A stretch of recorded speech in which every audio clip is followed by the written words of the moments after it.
വിളിക്കാറുണ്ട് എന്നെ. അതേപോലെ തന്നെ ഇവിടെ കുറെ പടവളമുണ്ട്, പീച്ചിങ്ങ ഉണ്ട്, പാവയ്ക്ക ഉണ്ട്, കുക്കുംബർ ഉണ്ട്, അതേപോലെ തക്കാളി ഉണ്ട്, നമ്മുടെ ബന്ദിക്കൃഷി ഉണ്ട്, മുളകുണ്ട്, വെണ്ടയ്ക്കയുണ്ട്, വഴുതനങ്ങയുണ്ട്. ഇതെല്ലാം ഞാനും എൻ്റെ അനിയനും കൂടെയാണ് ചെയ്യുന്നത്. അതേപോലെ തന്നെ ഇതൊക്കെ ഇവിടുന്ന് വിളവെടുത്ത് കഴിഞ്ഞ് ഞാൻ എൻ്റെ സ്കൂളിലോ അല്ലെങ്കിൽ അയൽവക്കക്കാരുടെ അടുക്കോ കൊടുത്ത് കാശ് എൻ്റെ പോക്കറ്റ് മണിയായിട്ട് മേടിക്കാറുണ്ട്.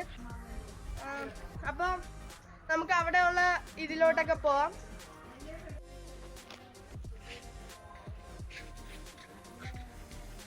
അപ്പം ഇവിടെയാണ് പയറ്, നമ്മുടെ ക്യാബേജ്, കോളിഫ്ലവർ, കാന്താരി അതൊക്കെയുള്ള ഇവിടെയാണ്.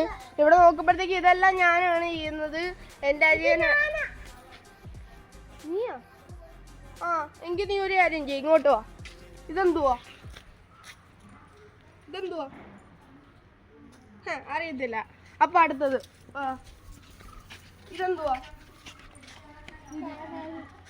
എന്തുവാ? ക്യാബേജാ? അപ്പൊ അത് ഓക്കെ. ഇതെന്തുവാ? അത് ക്യാബേജ് അല്ല, കോളിഫ്ലവർ. അല്ല അല്ല അല്ല. എനിക്ക് ഒരു കാര്യം ചെയ്യ്, നീ പോയി ഇവിടെ ഇടുന്ന വളം എടുത്തോണ്ട് വാ.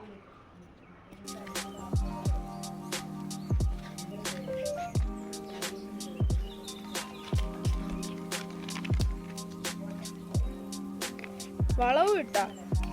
അപ്പൊ എനിക്ക് ഒരു കാര്യം ചെയ്യാം, ഇത് നമ്മൾ രണ്ടുപേരും കൂടെ ചെയ്യുന്നത്. Okay okay.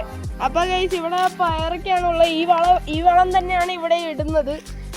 ഇത് കണ്ടാ അറിയാൻ, ഇത് നമ്മുടെ ചെറിയ ഗാർഡന്റെ ഗ്രീൻ ഗ്രാസ് എന്ന് പറഞ്ഞ വളമാണ് നമ്മൾ ഇവിടെ ഇടുന്നത്. അവിടെയും അത് തന്നെയാണ് ഇടുന്നത്, സെയിം ആണ് ഇടുന്നത്. അപ്പൊ ഗൈസ് ഇത്രയാണ് എൻ്റെ കൃഷി. എനിക്ക് ഇത്രയേ പറ്റൂ. എൻ്റെ അനിയനും ഞാനും കൂടെയാണ് ഇത്രയും ചെയ്തുണ്ടാക്കിയത്. അതുകൊണ്ട് തന്നെ ഇത്രയും ചെയ്യാൻ തന്നെ എനിക്ക് സഹായമായി ഈ വളവും പിന്നെ വെള്ളവുമാണ്. പിന്നെ എൻ്റെ കുറച്ച് പ്രയത്നം, എൻ്റെ അനിയൻ്റെ കുറച്ച് പ്രയത്നമാണ് ഇതിനൊക്കെ ഇതൊരു ചാൻസ് ഉണ്ടാക്കി തന്നത്. അപ്പോൾ ഗൈസ് താങ്ക്സ്.